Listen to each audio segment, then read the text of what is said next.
There's something deeply uncomfortable about how quickly fandoms turn into hostile spaces when someone doesn't fit the image people are used to seeing.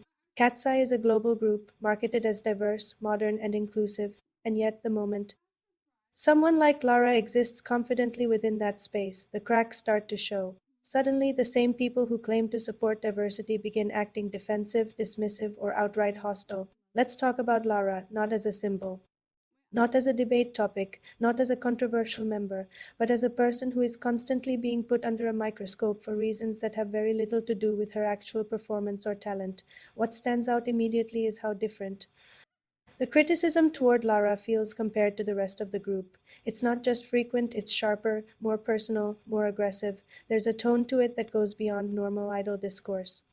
When other members are confident, they're praised. When Lara is confident, she's called too much. When others experiment, they're versatile. When Lara does, she's out of place. That pattern is not accidental. People will insist this has nothing to do with race. They'll say it's just preference or honest opinions. But when the same narratives keep appearing, questioning her visuals, her attitude, her belonging, it becomes very clear what's actually happening. Bias doesn't always scream. Sometimes it whispers, repeats itself, and hides behind the word opinion. What makes this more frustrating is that Lara has never done anything to warrant this level of hostility. She shows up, she performs. She supports her members. She brings humor and warmth into group interactions. She doesn't overshadow anyone, and she doesn't demand attention. Yet somehow she's treated like she needs to constantly prove her worth in a way others don't, and that's exhausting to watch. Lara is someone who openly embraces her culture in an industry that often pressures idols to erase or soften their identities.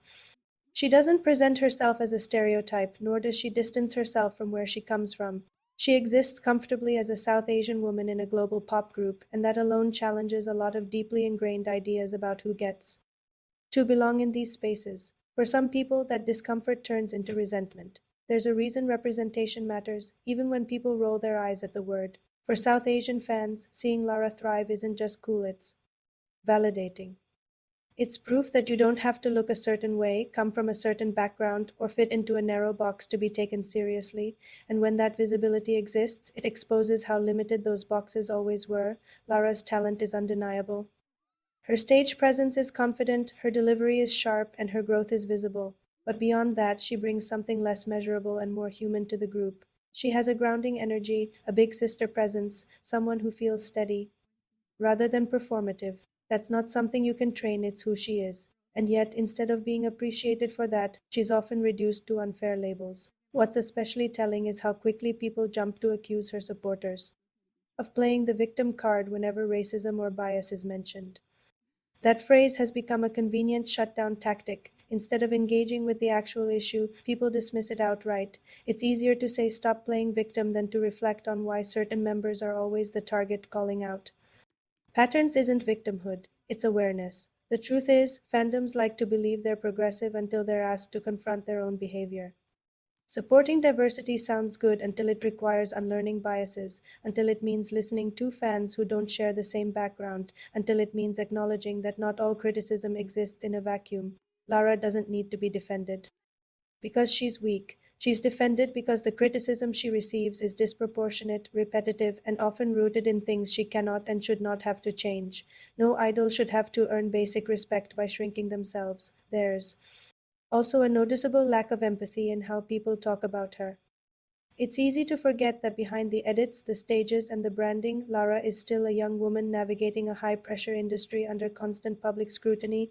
Every comment, every tweet, every viral post contributes to an environment she has to exist in daily. That weight adds up, and yet she continues to show up with grace. That's what makes her an icon to so many people. Not because she's flawless, but because she persists, because she doesn't let the noise strip her of her identity, because she continues to take up space in a world that isn't always welcoming.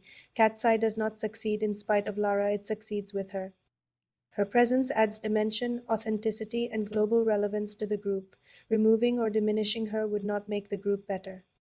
It would simply make it smaller in spirit. Fans need to ask themselves why Lara's existence feels so threatening to some people, why confidence from certain members is celebrated while the same confidence from her is scrutinized. Why embracing culture is praised in theory but criticized in practice. At the end of the day, this isn't about asking everyone to love Lara, it's about demanding fairness. It's about recognizing when criticism crosses into bias. It's about refusing to normalize racist undertones just because they're dressed up as fandom discourse. Lara deserves the same grace, patience, and respect as every other member.